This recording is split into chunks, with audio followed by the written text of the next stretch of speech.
서울의 억 단위가 다 바뀔 거라고 보고 있어요. 누구보다도 빠르게 움직여야 된다는 거죠. 직방TV 시청자 여러분 반갑습니다. 부동산 주치 김재경 소장입니다. 여러분, 드디어 명절이 왔습니다. 지금 여러분들 다들 친척들끼리 모여가지고 여러 이야기들을 할 텐데요. 그런데 우리가 조금 좋은 얘기들만 할 수 없잖아요. 좀 현실적인 얘기들도 하긴 해야 됩니다. 바로 무엇이냐? 내 집 마련이 필요하다라고 하면 이제 추석 이후에 빠르게 알아보지 않는다라고 하면 힘드실 수가 있습니다. 지금 연말에 지금 집값이 또 올라갈 것 같거든요. 그 부분에 대해서 한번 살펴보도록 하겠습니다. 일전에 금리 인상 편에서도 좀 욕을 먹을 생각은 하긴 했었지만 또 아니나 다를까 사람들이 많이 얘기를 하더라고요. 항상 핵심은 바로 무엇이었냐? 결국 금리가 올라갈 때 부동산 가격은 올라갔다가 팩트라는 것이죠. 지금 한국은행에서 기준금리를 0.75%로 올렸었는데 그때 말의 핵심이 뭐였었나요? 바로 테일러 준칙. 왜냐? 금리가 결정되는 구조가 이유가 있다라는 거죠. 인플레이션이라든지 경제 성장률에 근본적인 이유가 있다. 일전에도 한번 봤었을 때 금리가 올라갈 때 부동산 가격도 올라가던 시기였고 금리가 떨어질 때 부동산 가격도 떨어졌었고 이런 사이클들을 볼 수가 있었다라는 것이죠. 그런데 우리나라 변수로만 봤을 때 금리라든지 물가라든지 뭐 그냥 그런데 미국이 금리를 올려가지고 어쩔 수 없이 따라 올라가는 거는 어떡하냐 그렇게 비판할 수 있겠죠. 오히려 그런 식의 비판들은 맞을 수 있어요. 근데 이 부분조차도 좀 제대로 볼 필요성이 있는데 사람들이 많이 걱정하는 게 뭐예요? 미국이 금리를 올린다. 테이퍼링이 시작된다 라고 하는데 이 테이퍼링도 정확하게 보실 필요가 있어요. 양적 완화를 해왔었는데 이제 출구 전략으로서 테이퍼링 정책을 시행한다 라고 하는데 그럼 우리가 테이퍼링이라는 말 자체에서 단서를 찾을 수가 있는데 이게 뭐예요? 가늘게 만들어버리는 거죠. 기존의 통화량을 이렇게 풀다가 이제는 조금만 풀도록 하는 거예요. 그래도 안 푸는 게 아니라는 게 핵심이 있다라는 거죠. 연준에서 이제 금리를 올리니 마니 이런 얘기들이 있어도 일단 전제 조건 자체가 자산 매입을 이제 그만해야 된다라는 거죠. 자산 매입이 뭐예요? 연준이 대표적으로 MBS 같은 채권들을 막 사는 거죠.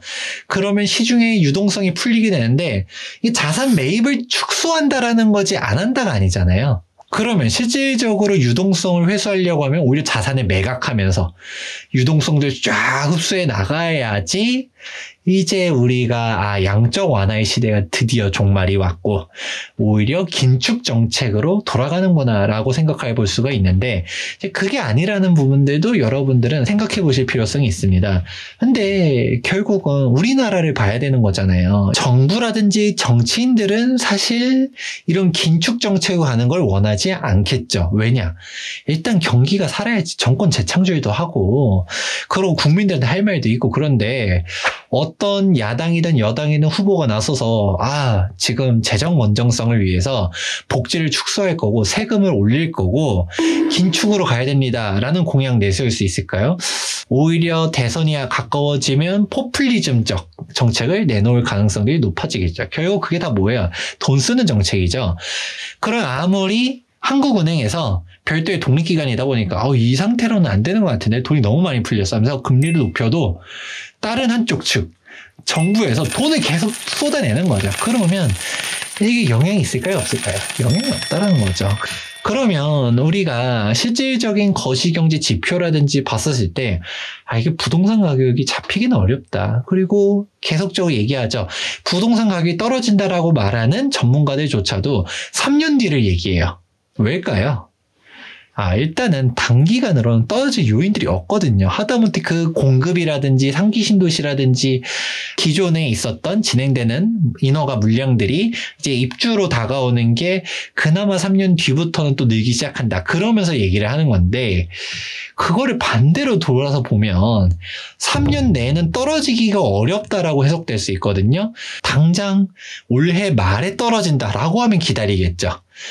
근데 내년도 아니고 3년 뒤에 떨어진대. 그러면 오늘 샀다가 그냥 2년 뒤에 팔아도 된다라는 거예요. 그러면 여러분들이 항상 얘기하는 부분들이 있죠. 아, 지금 많이 올라가는 거 아니에요?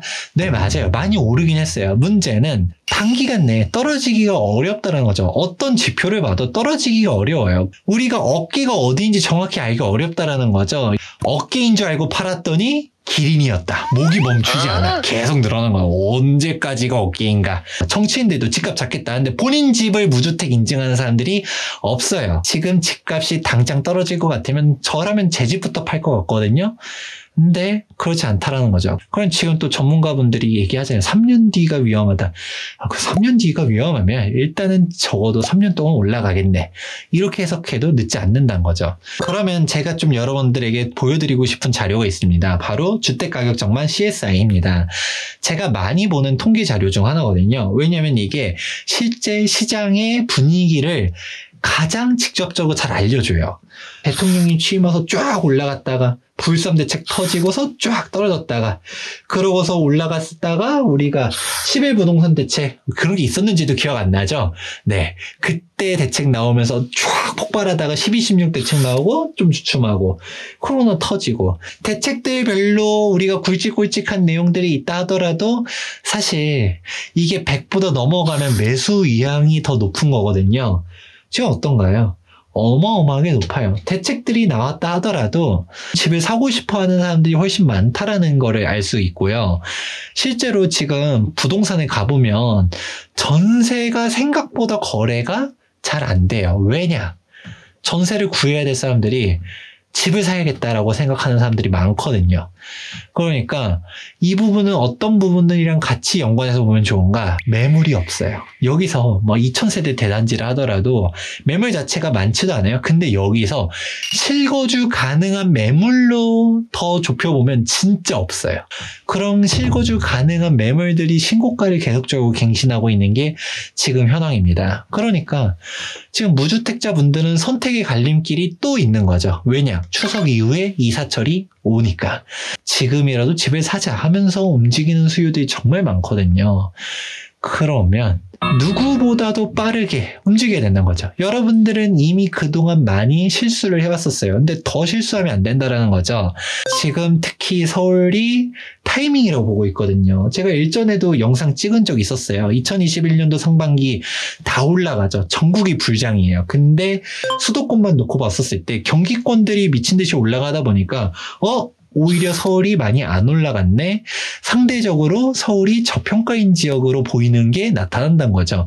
지금 경기권들도 막 15억, 16억, 17억, 20억 이렇게 실거래가를 찍은 단지들이 존재하거든요. 서울이 싼데? 라는 생각들이 드는 거죠.